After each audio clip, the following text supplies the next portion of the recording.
Welcome to the Community Development Podcast, a podcast dedicated to community development practice and approaches, sharing our learning and connecting the workforce. My name is Russell.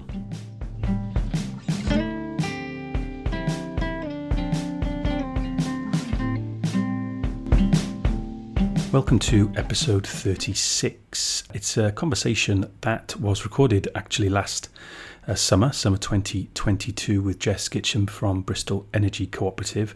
It hung around in an unedited state for a little bit longer than I'd always intended, so apologies to Jess and the gang at the cooperative for that. But I've dug it out, dusted it down, and I think it's a nice companion piece with episode 34 with Ken Moon from the Community Land Bank Tir Pontypridd in South Wales, because it covers similar ground in terms of communities coming together to take collective action with respect to the ownership of things that are fairly fundamental to our sort of basic needs in society and as communities. So access to land and the use of land in Ken's case, and the production and consumption of energy in the case of the Bristol Energy Cooperative. So it's me, Russell Todd, speaking to Jess Gitsham from Bristol Energy Cooperative. Hi, Russell. Yeah, thank you for inviting me on today. I'm great, thanks. So you're the communications manager at Bristol Energy Cooperative, which I guess in many respects does what it says on the tin.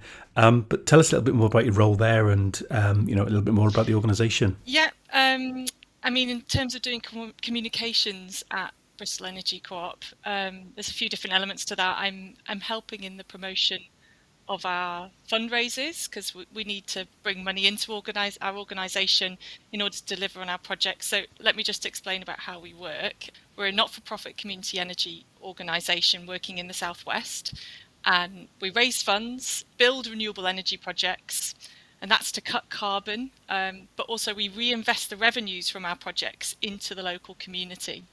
And what makes us really different to a standard installer is the community engagement and ownership around it. So we invite individuals to invest in us so that they can have a stake in those renewable energy projects. So our membership base right now is it's just over 1,200 members, and those members get a return on their investments. And yeah, I'm involved in kind of talking to them, building a community around them. But we also have the other communities that are important to us, such as our host sites where we have rooftop solar on community buildings, for example, and to the wider Bristol community as well, and also to the partners who benefit from our community benefit funds, if you will. So these grants of money that go into different pockets of Bristol's green initiatives and things like that. We help money to be driven into those to help them to do their projects. So yeah, it's quite a lot of strands to it. What we're doing is not just the energy; it's kind of people's input in and where that money's going afterwards that is really important to us. So in terms of the preparation for this, I've come at this episode from the perspective that energy then is a commodity, and there's a philosophical debate about whether it should be in its privatised, marketised form in this country, in our sort of liberal economy. Whether that should be the case or not, is a debate to be had. But what's interesting in this episode, when we talk about energy, is that there is a parallel with something that on the surface feels very, very different. So when I was speaking with Kimberly Jones from the Grief Space project in Cardiff, where she's dealing with bereavement and doing so in a very kind of community-focused way, but doing it in the grip of the pandemic, which clearly had a structural element to it, because some people were disproportionately affected by that than others. While we're speaking, we're hearing about this so-called cost of living crisis, notwithstanding some communities have perpetually find themselves struggling with the cost of living. But there's a structural element to the energy that we're using. And in the face of that, your website talks about building solidarities, creating collective responses. These words are in your mission statement. They're on your website fairly prominently. The word organising is in there, and organised. Why take this approach rather than a more pure, for want of a better word, market approach? Yeah, as you say, it's about the way that you look at energy from a buying and selling perspective, and I mean, certainly when we started out in 2011, there were several elements to it. I mean, the importance of the climate emergency, as well as people's relationship with energy. It, it, I think the fuel poverty issue has got worse and worse, and is obviously at its, you know, at its absolute worst right now. Perhaps set to get worse in autumn, but back when we started, there was a sense of pulling people together around energy in order to tackle some of those big picture climate issues. So, you know, for the past 10 years, there has been, unfortunately, I think, a lack of investment from government, from institutions into green technologies, and that's left us where we are now in terms of the reliance on fossil fuels. It's left us quite vulnerable. So a piece of what we're doing is to build resilience by putting into renewable projects such as wind and solar that are going to be there for the long term. You know, there's no one to turn that tap off, is there? So that was right there at the beginning. I think where we are now, you're quite right that the energy system it's exposed how chaotic it is really, and how vulnerable it's left people. So this idea that, I mean, we're in a week where BP has, you know, announced record profits. There's this real sort of injustice around some people making huge amounts of money off energy, whilst other people who are using very little of it and living in really leaky homes suffering the most at the other end of that spectrum. So part of the role of community energy is also to try to level up, if you'd like, some of those disparities in the way that we can.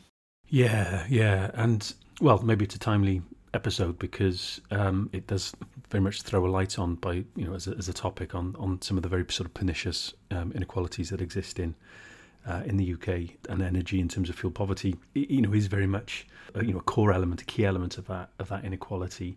And I'm sure the UK isn't alone in this. I mean, there's lots of other kind of Western liberal economies in a similar situation, I'm sure. But I mean, I noticed this week as well that there is a difference in how the government is responding in France, for example, with an energy cap than it is in the UK, which appears to be wanting to let the market dictate a little bit more how the crisis is dealt with. So yes, as I said, it's timely. You're a cooperative. It's there in the title, there on the tin. With these episodes, I don't like to automatically assume that people understand these terms, these terminologies. I mean, even if people are involved in maybe community work, community development, or just kind of activism, whether they call it that or not, of course, they may not necessarily be familiar with the term, or familiar with the term but not understand the concept. Unpack it a little bit for me in respect of your cooperative, Bristol Energy Cooperative. Yeah, absolutely. So the way that we're run is that we have these share offers that we open up, and it's at those times that we allow people to invest in us. And so when they invest, they become a member. Now, it doesn't matter how much you invest.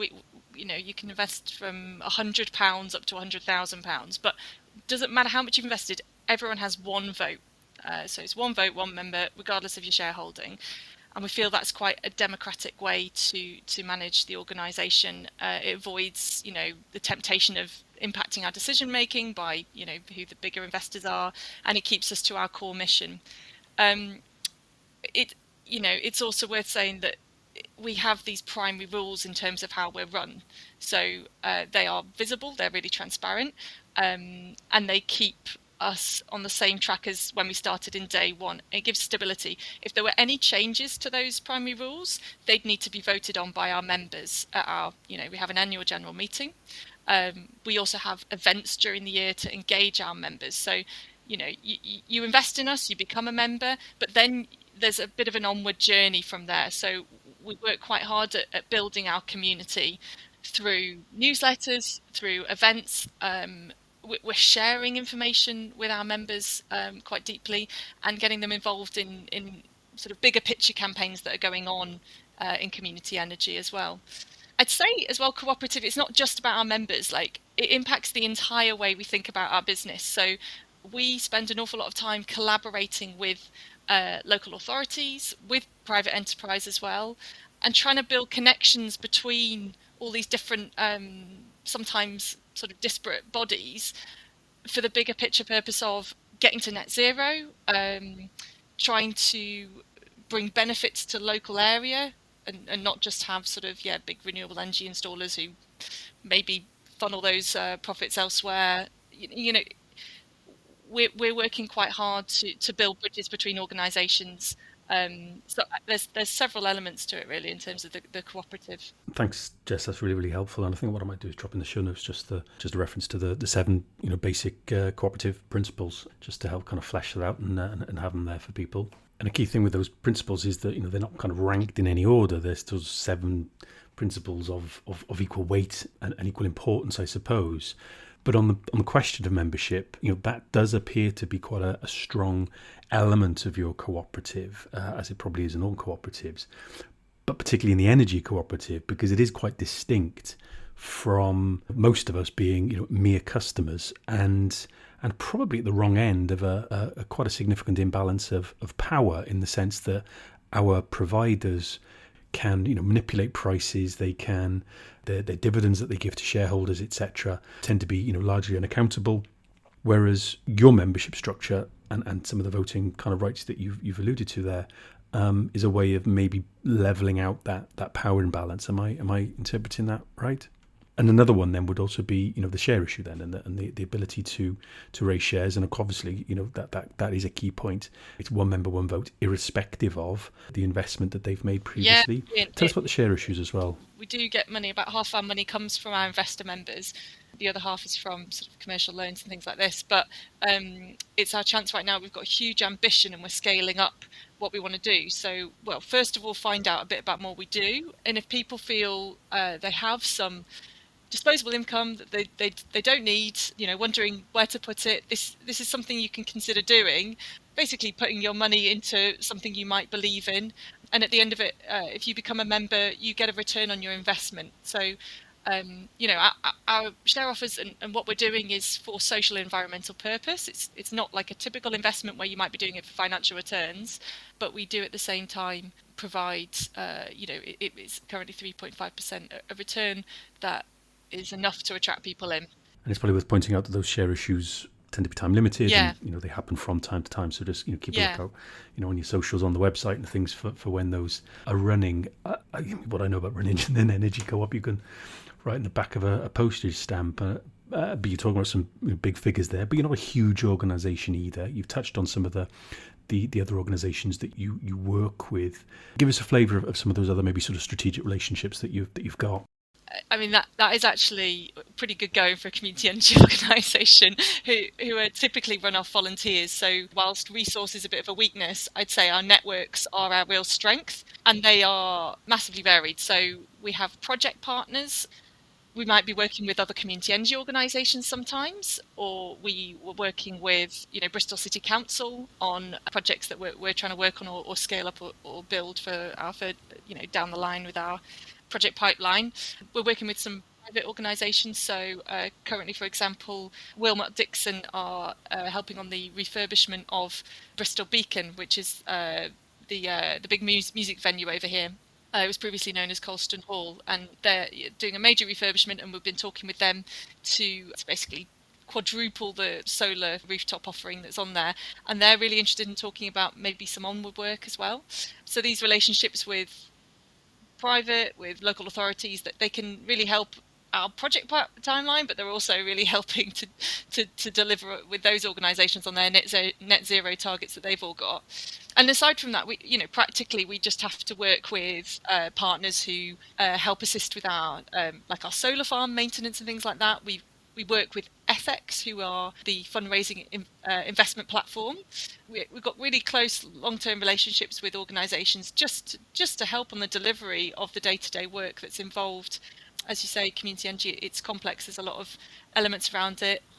Project work, it takes a long time to get these projects on board. And we just have to be realistic about what we can do and where the skills are best placed elsewhere. So in community development and community work, we often invariably have specific community in mind with whom we're working, whether that's a community of geography or a community of interest, community of shared characteristic, or the intersection of those, so a community of interest within a particular geographical context. You obviously have a membership, and I guess so. There's a community of sorts there that's discernible and sort of ring fenced, typified by that membership status. But is there any other conception of community that you work with as well? Yeah, absolutely. I mean, not everybody can invest, and we completely accept that. It's not an option for those for those who haven't got that available income. What bonds us as a cooperative is the belief in a different energy system, one that supports perhaps community ownership, allows people to have a stake in it, also supports the movement of revenues and profits into supporting community, whether that be fuel poverty or whether that be climate action locally. I think it's about almost challenging the system that's there, which I think a lot of people can be in agreement that there's something very wrong with that, and are seeking to do something about it. And that at the core is what we're offering and allow people involvement in. And you can be involved in our newsletter or come to events that we're running, and you don't need to be necessarily a member for that involvement and to be interested in it. Or you could simply be finding out more about what's going on with community energy and becoming either a volunteer or simply following the news updates to get that different view of how an energy system could work. So it's quite a broad or versatile, varied conception, more like it. I suppose as well then that's the importance. But it both demonstrates the importance of, but also perhaps that versatility helps in building those solidarities then with other communities. So Bristol's in the title, it's a big city, relatively large hinterland as well, of course. But if someone else is listening to this involved in a community energy or a renewables organisation, or maybe they're more focused on climate justice and finding local solutions to tackling the climate crisis, then there's something in it for them, because presumably you're motivated by similar values related to some of those causes. Yeah, I'd say so. The work that we're doing typically is local, but this is where the cooperative nature comes in, is that we're just part of a network of community energy that is going on across the country. There's over 400 of these organisations working around the country. Some of them are purely working on fuel poverty, giving advice to people, energy advice. Some are really focused on energy efficiency measures and retrofit. And then organisations like ours are trying to deliver kind of a bit of a mix, but doing a lot of the renewable energy projects such as solar and battery storage and things like that. So it does mean different things depending on where you are in the country, but we take quite a holistic, open view approach, and certainly part of my workload involves this big picture communication of what community energy is, and to bring as many people on board to that, because that's the whole purpose, is we're trying to engage people and to make I'd say make the energy system more transparent. It feels really distant at the moment. People don't have a stake in it, they don't have a voice, they don't necessarily understand why their bills have gone up. So if we can allow people to be involved in a different way, whether it's become an energy advisor in their local area, that's immediately a completely different relationship with energy than what they had before. Yeah, and that reminds me of the quote from Saul Alinsky, Rules for Radicals, that if people don't have the power to solve their problems, then they won't even think about trying to solve them. And I think the way in which the cost of living crisis is being portrayed, and how a lot of the the providers themselves are encouraging kind of adaptive behavioural change, adaptive responses to the crisis. People essentially just have to suck it up and change their behaviours. Turn the heat thermostat down a degree or two. Wear an extra layer or two and things like that, rather than people coming together to address some of the more fundamental issues here that are at play, which is an extractive model of capitalism that is sucking out surplus profit into a small number of pockets, at the expense of a large number of other people, and all sorts of other issues around fossil fuels and so on. And if I'm understanding it correctly, tell me a bit more about this organisation Zero West, because it covers a far bigger sort of regional territorial footprint. and to a certain extent is another expression and another example of this organising, people coming together, presumably to discuss some of these causes. Yeah, Zero West is really kind of a bringing together of people. So the whole sort of reason for it being is accelerating the transition to zero carbon, zero waste, and its remit is the west of England. Actually, Bristol Energy Cooperative is a founder member of this, and our founder, Andy O'Brien, he leads a lot of the work of bringing people together. He's on the phone a lot, but generally the idea is to arrange events around particular topics of transport, the built environment, the heating, and inviting in people from the commercial sector, from the community sector, and from the 4 West of England local authorities, people who do have decision-making powers as well, so that they can take sort of some of the inspiration from this, become engaged in it, and then use that to go on to sort of have an impact on their strategies. And the whole purpose is to recognise we don't individually have the answers. When you get the right skills, different mix of skills in the room, some people, they can bring probably maybe financial resource, maybe they can bring a team of people, maybe they have some expert knowledge in a subject area. Bring all of that together, and suddenly you really start to see large scale change. It's collaboration where you're going to find the answers that actually solve it for the region, and not just for ad hoc work, projects that you're doing here and there. We talk about learning for change being at the heart of community development. You've alluded to maybe sort of a couple of events, going out and raising awareness and things like that. So presumably, that is a fairly distinct element of what you at the Energy Cooperative do. Yeah, absolutely. There's no sort of prerequisite of knowledge that you need to have in becoming a member of a community energy organisation. It's more that sort of desire to want to see the change happen. And then once you're, involved, in whatever format that is, you start to learn more and more about, well, for example, the government's energy strategy. It was released about a month ago now. What are the thoughts on that? Is that going to deliver the sort of picture that we want for the country? You sort of dig a bit deeper in terms of what that means, is what's going on at government level. Learning about the new technologies. I mean, it's such a fast pace of change that's going on at the moment, because it needs to be. We have to get off fossil fuels. So there's so much discussion going on about different ways of storing energy, of flexibility on the grid, balancing demand of usage versus what's being produced. The big debate everyone talks about is there enough renewable energy? Can we power the country off renewable energy? Learning and reading a bit more about what wind can deliver. It helps you to be more informed, to then actually get more comfort in the fact that the future is quite positive. There is so much work going on, offshore wind, massive sector that's going to be developing, in storage technology, in all this demand flexibility. There's so much work going on that we actually have a lot of reasons to be hopeful, and that's really empowering and really positive to know that that's happening, because we don't hear about it all that often. But that's the thing, isn't it? It's about persuading people to engage with these debates, these issues, let alone then engaging and joining movements, cooperatives, getting involved in actual governance and activism of organisations and things like that. That is the challenge. I don't know whether you're familiar with the concept of the Rogers curve, but that talks about how important it is with any innovation in any mass social movement. It's important that those people that kind of come on board relatively early, so not those very kind of radical, those innovators who are the very kind of progenitors and the instigators of things, but those people that kind of early adopt, basically, how important they are in getting other people involved, making discussions a little bit more mainstream about issues, pushing ideas out of the nest, as it were. And that's why, berating people for only recently getting on board perhaps isn't really very, very helpful.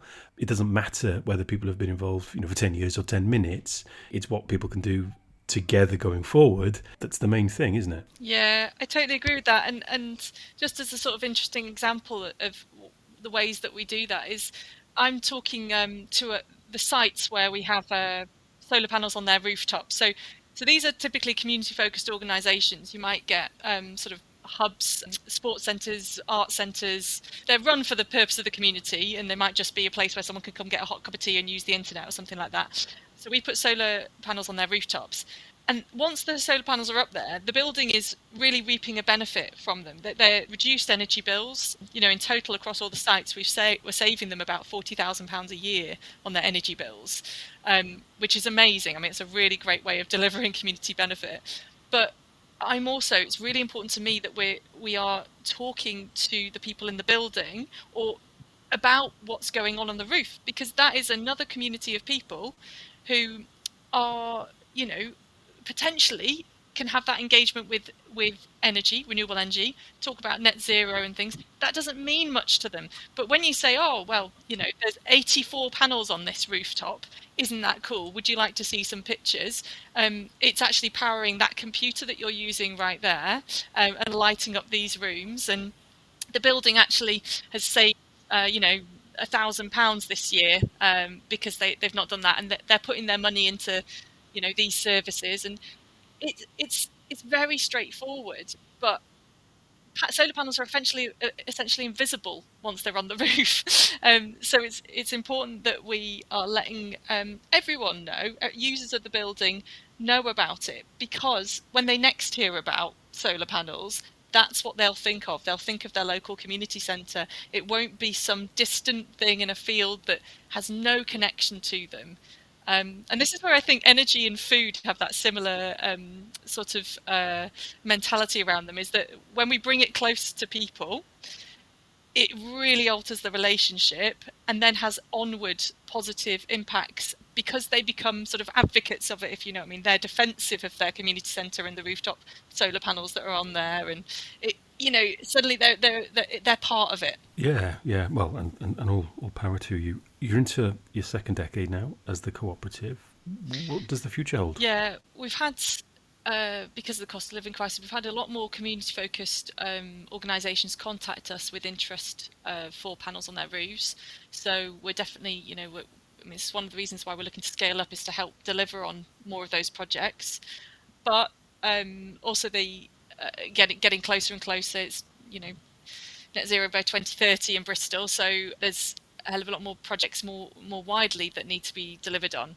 We're looking at a range of projects, from energy storage to innovative work on smart housing. We'd love to do some wind, but government stance is currently not very supportive of it, so it's very hard work to be able to deliver on those. From a longer term, be involved in is big picture energy efficiency. I mean, this has to happen on such a large scale. The country has to change a huge amount, and it's the easiest way to insulate people from their escalating bills. So it is a priority, but it has to be done on a big scale to make it financially viable. And so our role within that, we're really well positioned to help deliver it, because we've got all the connections and networks between industry, local authorities. We're trusted in the community, so we can get buy-in from residents for changes to their houses, because there's an awful lot of upheaval that's going to go on in people's homes. So they do need to have a trusted organisation to do that. So we're trying to, consider ways that we can pull, all local authorities and organisations together to help that be a real priority for the next 5 to 10 years. Well, I wish you the very, very best of luck with all of that.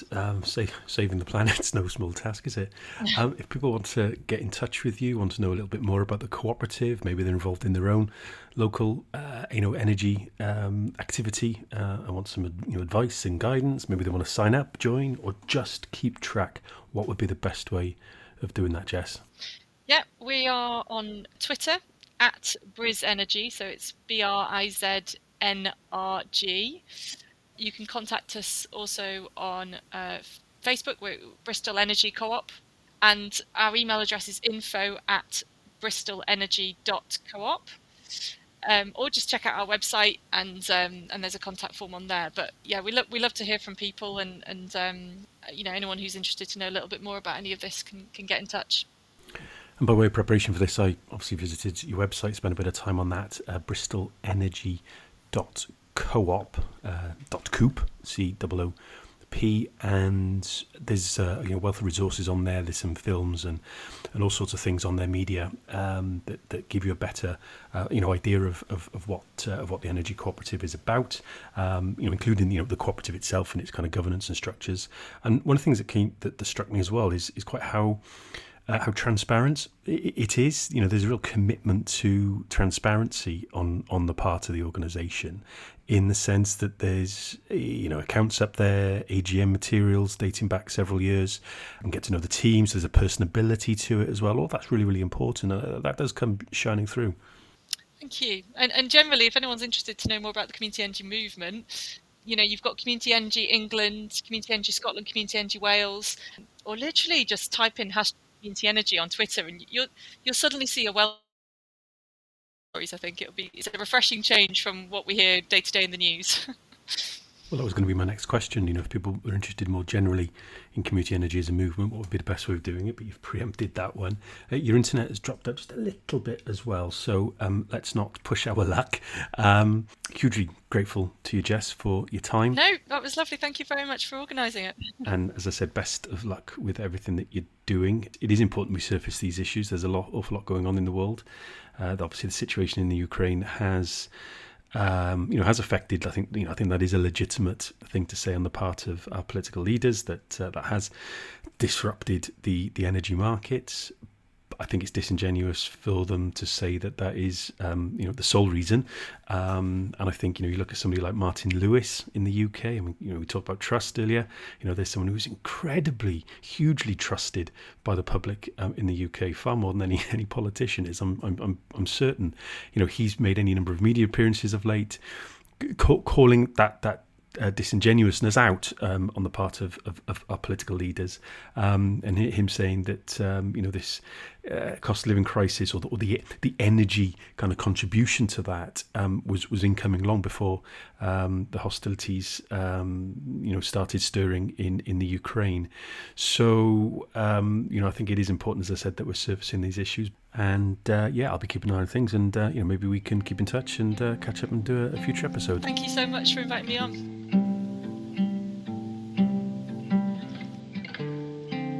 Thank you for listening to the Community Development Podcast.